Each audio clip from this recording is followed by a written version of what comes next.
ici Manon Fit Me Up, j'espère que vous allez bien. On se retrouve aujourd'hui pour une toute nouvelle vidéo, mais premièrement pensez à liker la vidéo, à vous abonner à la chaîne et à souscrire à la chaîne en activant la petite cloche pour ne louper aucune des vidéos. Je suis trop contente de vous retrouver aujourd'hui, ça fait un petit moment que je n'ai pas posté de long format et que j'ai mis seulement des shorts, je crois que ça fait 2 semaines. Donc je suis trop contente de vous retrouver aujourd'hui pour cette toute nouvelle vidéo. Aujourd'hui c'est un jour spécial, on est le 14 novembre et je fête mes 25 ans. Et oui, c'est mon anniversaire, franchement ça fait trop bizarre. 25 ans, genre quand j'avais 14 ans, je m'imaginais mariée avec des enfants, ce n'est actuellement pas du tout la vie que j'ai. Ça me fait trop bizarre, 25 ans ça fait vraiment adulte et je ne me sens absolument pas adulte, enfin ça dépend des circonstances.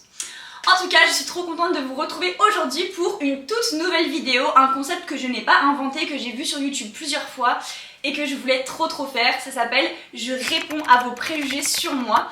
Donc sur Instagram, je vous ai laissé un petit encadré et je vous ai surtout laissé carte blanche pour me donner tous les préjugés que vous avez pu avoir sur moi dans le passé ou que vous avez actuellement sur moi, et on va y répondre ensemble. Je vais vous répondre aujourd'hui. Je me suis donc munie de mon téléphone et ce que j'ai fait c'est que j'ai screen, donc j'en ai plusieurs, tous les préjugés que vous aviez ou que vous avez sur moi, et nous allons y répondre aujourd'hui. N'hésitez pas à me dire dans les commentaires si ce style de contenu vous plaît, si vous en voulez plus ou si vous avez envie de voir autre chose. Moi je suis ouverte à toute proposition. En tout cas sur Instagram j'ai fait un sondage et ça avait l'air de vous chauffer, de vous donner envie. Donc c'est parti, sans plus attendre, let's go, nous allons répondre ensemble aux préjugés que vous avez sur moi. Le premier préjugé que je vais piocher dans la liste, c'est « Je suis sûre que tu n'as pas entièrement confiance en toi, mais il faut haha ». Alors, c'est Paul qui me pose cette question. J'ai confiance en moi sur beaucoup de sujets et sur beaucoup de choses, mais évidemment pas sur tout. Ça peut arriver que parfois je doute de mes décisions ou parfois même de ce que je ressens. Parce que par exemple, moi j'ai un gros problème de confiance envers les autres, mais ça peut m'arriver de douter de moi dans le sens de me dire « Attends, est-ce que là tu doutes de cette personne à cause de tes propres craintes ou est-ce que cette personne a vraiment des red flags ?» C'est-à-dire, est-ce que cette personne a vraiment fait des choses qui te permettent de douter d'elle? Parce que comme j'ai eu dans le passé plusieurs blessures en rapport avec la confiance à l'autre, que ce soit amical ou amoureux, aujourd'hui quand je rencontre des gens qui rentrent dans ma sphère intime, je peux avoir des problèmes de confiance, c'est-à-dire douter de mon propre ressenti. C'est vrai que parfois ça peut me causer du stress et de l'anxiété quand je rencontre des nouvelles personnes dans la sphère amoureuse mais aussi dans la sphère amicale. Donc ça on va dire que c'est un problème de confiance. Je sais pas si c'est de confiance en moi, mais c'est de confiance en ce que je ressens vers la personne. Donc oui, ça c'est sûr que c'est quelque chose qui mérite du travail et j'essaie de travailler dessus tous les jours en tout cas, enfin à chaque fois que je rencontre des nouvelles personnes. Comme tout le monde, je vais pouvoir douter de moi. Par exemple, c'est vrai que sur les réseaux, je fais quand même beaucoup d'humour, etc. Donc on peut se dire que ma personnalité est confiante. Je pense quand même que j'ai une personnalité de base assez confiante. Ça fait longtemps que je vis toute seule, ça je l'ai déjà expliqué dans une vidéo qui s'appelle 10 faits sur moi, vous pouvez aller la regarder si vous l'avez pas encore vue. Ça m'a quand même créé une grosse confiance en moi sur beaucoup de choses puisque je sais me gérer au quotidien, je sais m'occuper de moi, je sais me réconforter. C'est-à-dire quand je suis triste, j'ai pas forcément besoin des autres pour me réconforter. Je sais prendre soin de moi, donc c'est quelque chose qui me donne confiance en moi dans le quotidien. En revanche, c'est vrai que je ne suis pas toujours sûre de moi pour tout, je ne suis pas toujours sûre de moi dans le travail. Je peux demander l'avis d'autres personnes et c'est important d'ailleurs de savoir faire preuve d'humilité et de savoir demander aux autres quand on ne sait pas. Même si ça m'arrive justement, comme c'est la façon à moi de savoir que je suis forte et que je sais me débrouiller toute seule, ça peut me porter préjudice parce que parfois je m'entête à vouloir me débrouiller toute seule, mais j'essaye quand même de récupérer la raison et de demander conseil aux autres quand je n'arrive pas à faire quelque chose. Mais voilà, c'est vrai que bien évidemment, comme tout le monde, je peux avoir des moments où je n'ai pas forcément confiance en moi, où je ne suis pas sûre de ce que je fais. Et si on parle de confiance en soi d'un point de vue physique, esthétique, en règle générale, je me trouve assez jolie, mais comme tout le monde, il y a des jours où je me trouve pas belle, il y a des jours où je me sens pas bien dans mon corps, il y a des jours où, en plus de ça, moi je pratique le sport en salle. Donc il y a plein de jours où je ne suis pas satisfaite de mon physique, beaucoup plus d'ailleurs que de jours où je suis satisfaite. Ça c'est vraiment le problème quand on fait beaucoup de sport, qu'on va beaucoup à la salle. Il y a beaucoup de fois où je me sens pas bien dans mon corps, je me sens pas bien dans mon physique, je me trouve pas assez musclée, ou parfois quand je suis en tenue de ville c'est l'inverse, je trouve que j'ai trop de dos pour mettre une robe, etc. Voilà, c'est un problème un peu dans la vie de tous les jours. Donc voilà, en tout cas, je n'ai pas confiance en moi surtout, mais si je devais me décrire, je dirais quand même que j'ai une personnalité, en règle générale, où j'ai quand même assez confiance en moi, mais j'ai des failles, il y a des choses sur lesquelles je n'ai pas confiance, il y a des choses sur lesquelles j'ai confiance parfois, et puis parfois non. Donc voilà. J'espère que j'ai répondu à ce préjugé. Aucun préjugé, tu es juste complètement cinglé. Merci beaucoup! Effectivement, je suis complètement cinglée.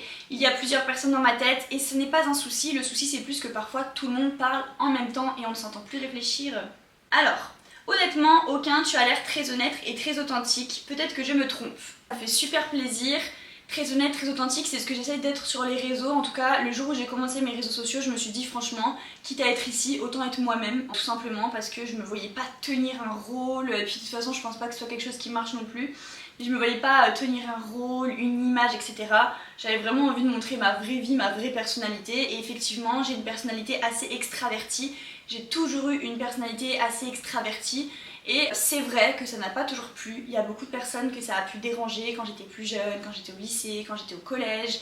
Parce que j'ai toujours une personnalité joviale, assez extravertie. Quand je dis extravertie, c'est pas je criais partout, je hurlais, etc. Je me faisais remarquer, c'était pas du tout ça. C'était plus ou quelqu'un qui n'a jamais été complexé. Quand je dis complexé, je parle pas de complexe physique, je parle plus de dire ce que je ressens, dire que je kiffe ma vie, que je kiffe le moment. J'ai été assez expressive dans ma façon de communiquer, de rire, dans le négatif aussi finalement. Et je sais qu'il y a des personnes que ça peut déranger parce qu'elles peuvent se sentir heurtées par une personnalité assez forte. Quand je dis forte, il faut surtout pas confondre avoir une forte personnalité et être hystérique, genre les gens qui crient partout, etc. C'est pas du tout le cas, c'est plus je suis quelqu'un qui ne connaît pas la honte. J'ai très rarement eu honte dans ma vie, j'ai très rarement été mal à l'aise, gênée moi-même. C'est-à-dire que c'est pas si je me trompe, je me trompe, c'est pas grave. Si je dis un truc qu'il fallait pas dire, c'est... Enfin, si je me trompe dans une réponse à l'école ou que j'ai un avis, ça ne m'a jamais gênée d'avoir un avis différent des autres. Ça ne me dérange pas. Il faut tout pour faire un monde, ça ne m'a jamais dérangée.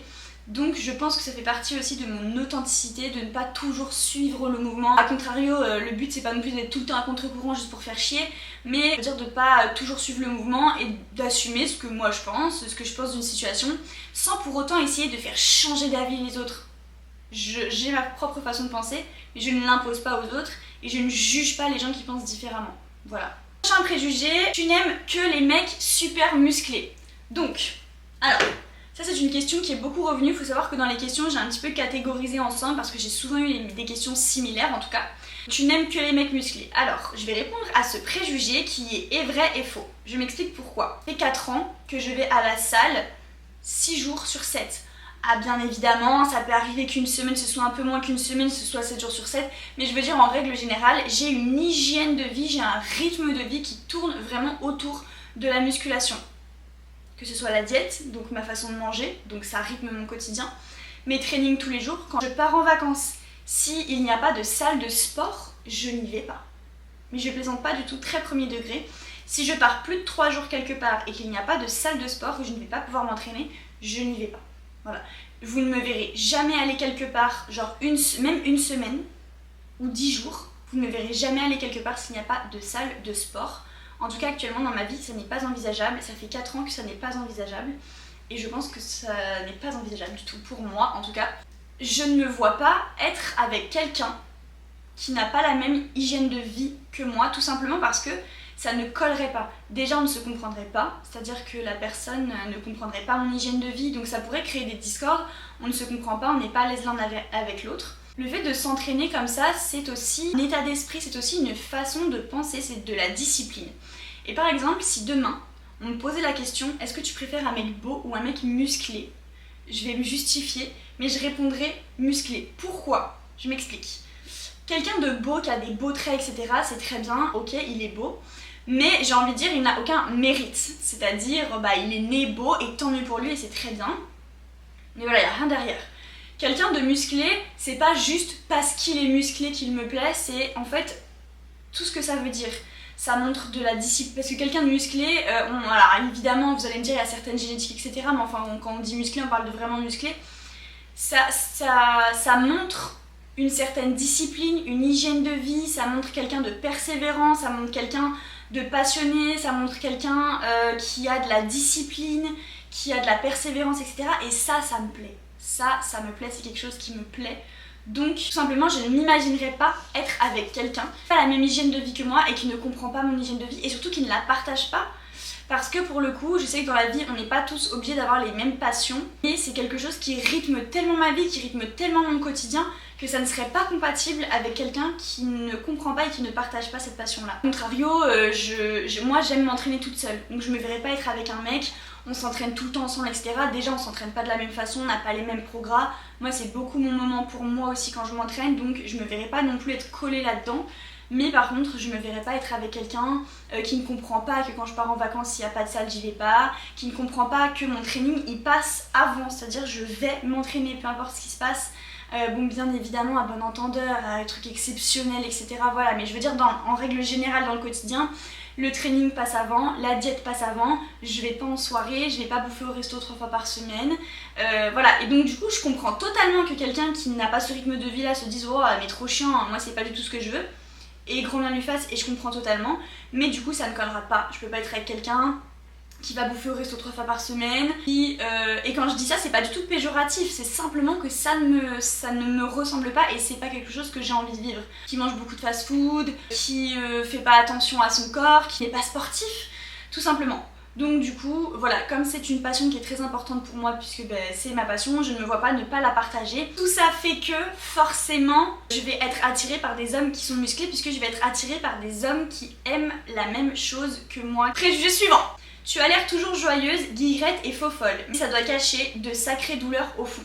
Alors, je trouve ce préjugé un peu triste en réalité puisque ça voudrait dire que forcément quelqu'un qui est joyeux a forcément vécu des trucs horribles. Et c'est vrai qu'on entend souvent ça, oui les personnes qui sourient le plus c'est forcément les plus malheureuses en vrai, etc. Je trouve ça dommage d'essayer de chercher du dramatique un petit peu de partout et surtout dans le positif en vrai. Pourquoi ne pas juste prendre ce qu'on voit, juste prendre le positif? Oui, comme tout le monde, j'ai mes propres blessures, comme tout le monde, j'ai vécu des moments difficiles, j'ai eu des peines de cœur, j'ai eu des peines d'amitié, j'ai eu des moments de solitude, mais j'ai envie de dire qui n'en a jamais vécu. Chacun a son propre seuil de tolérance, a ses propres échelles face à ce qui le fait souffrir ou non. Moi je vais peut-être vivre une histoire qui va me faire très souffrir, une autre personne en aurait moins souffert et inversement. Donc bien sûr que j'ai eu des moments difficiles, mais depuis toute petite, depuis ma plus petite enfance, j'ai toujours eu un tempérament très joyeux, très expressif. C'est vraiment ma nature profonde, ça n'est pas quelque chose que j'ai créé avec le temps pour cacher quelque chose ou parce que je me suis sortie de telle ou telle situation. Ça a vraiment toujours été ma personnalité. J'ai toujours été une petite fille hyper joyeuse, hyper dynamique, à vouloir faire plein de trucs. Par exemple, quand j'étais petite, j'aimais pas les jeux de société parce qu'il fallait rester assise, etc. Et moi, ce que j'aimais, c'était aller jouer dehors, c'était aller jouer ou avec mes Playmobil, j'en sais rien, mais c'était faire des choses créatives, etc. J'ai toujours été comme ça. Donc, oui, j'ai vécu des moments difficiles, mais je ne dirais pas que ma personnalité joviale est là pour cacher des douleurs. En vrai, non. Je vais quand même exprimer le fait que je suis triste ou que je suis en colère ou que je suis pas contente plutôt que de cacher mes émotions derrière quelque chose. Donc en fait, toutes les fois où je suis joviale, c'est juste moi, c'est juste que je me sens bien. Et s'il y a des moments où je suis un peu moins joviale, c'est que comme tout le monde, je peux traverser des moments un peu moins cool. Mais je ne dirais pas que mon côté jovial est là pour cacher quelque chose. Au contraire, il a toujours été là. Voilà. Préjugé suivant. Mon préjugé sur vous, c'est que vous êtes très objective et que vous n'utilisez pas beaucoup vos sentiments. Donc si je comprends, parce que je suis pas très certaine, mon préjugé sur vous, vous êtes très objective et n'utilisez pas vos sentiments. Alors pour le coup, c'est pas un préjugé hyper vrai parce que je suis quelqu'un d'assez émotive, je marche beaucoup avec mes feelings, avec mes sentiments, tout ça. Je marche beaucoup avec ce que je ressens, donc non, je dirais pas ça. D'ailleurs, ça m'a souvent porté préjudice puisque ça m'est arrivé beaucoup de fois dans le monde du travail. D'ailleurs, je pense que je ferai une vidéo sur mes pires expériences dans le milieu du travail. Dites-moi si c'est une vidéo qui pourrait vous intéresser. Franchement, j'ai des trucs trop croustillants à vous raconter.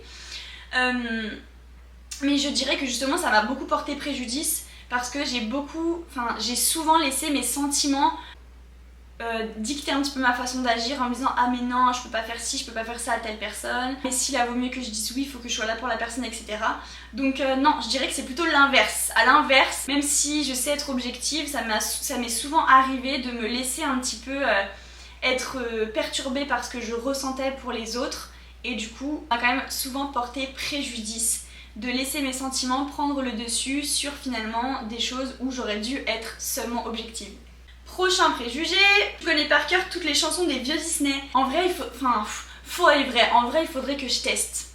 Il faudrait que je les réécoute parce que ça fait tellement longtemps que je n'ai pas écouté que je n'ai pas vu de vieux Disney. Par contre, je connais par cœur tous les génériques des Disney Channel. Ça n'a rien à voir, mais les Disney Channel, quand j'avais de mes 7 à mes 14 ans, tous les Disney Channel là, Hannah Montana, les sorciers de Waverly Place, la vie de palace de croisière de Zack et Cody, Jessie, tous ces trucs là, Shake It Up, mais je connais tout par cœur. Alors ça par contre oui, par contre les vieux Disney dessins animés, je crois pas, en vrai non, je connais plus les Disney Channel.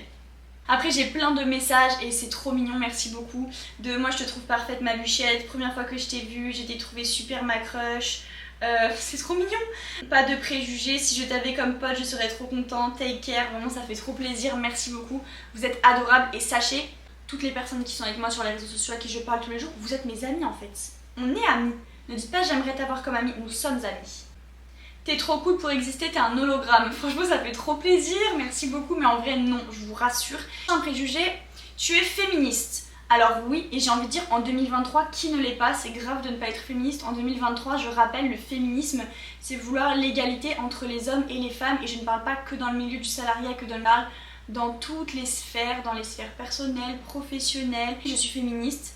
Oui, c'est quelque chose qui me tient énormément à cœur. On voit encore beaucoup trop de choses aujourd'hui qui sont extrêmement problématiques, de propos problématiques, de situations problématiques. Ça bouge, mais il y a encore tellement de chemin à faire, on a fait qu'un micro-pas. Il y a encore tellement de choses à faire. En tout cas, j'espère qu'on va vers le mieux. La parole se libère aussi sur le sujet, on est très loin du compte, mais ça avance et c'est tout ce qui compte. Donc j'espère vraiment que ça continuera à avancer dans ce sens-là. Et qu'on arrêtera de tout le temps blâmer, juger les femmes sur ce qu'elles font, sur leur goût, sur ce qu'elles aiment, sur ce qu'elles n'aiment pas, sur ce qu'elles veulent faire, sur ce qu'elles ne veulent pas faire. Bon les bûches, on arrive sur la fin de cette vidéo. J'espère sincèrement que ça vous aura plu. En tout cas moi j'ai kiffé répondre à vos préjugés. Je suis désolée, je n'ai pas pu répondre à tous les préjugés parce que sinon la vidéo va durer 3 heures. Mais dites-moi en commentaire si ça vous plaît. Si ça vous plaît, je pourrais faire une autre version, une version numéro 2 où je répondrai à d'autres préjugés. En tout cas, moi j'ai kiffé faire cette vidéo. J'espère que ça vous a plu également. N'oubliez pas, pensez à vous abonner à la chaîne, à liker la vidéo, ça coûte rien et ça soutient, ça fait vraiment plaisir. Et à souscrire à la chaîne en cliquant sur la petite cloche. Rejoignez-moi aussi sur mes autres réseaux sociaux, Instagram et TikTok, c'est manon-fitmeup. En tout cas, j'espère que cette vidéo vous aura plu. Moi, je vous fais des gros bisous et on se retrouve bientôt pour une toute nouvelle vidéo. Bisous!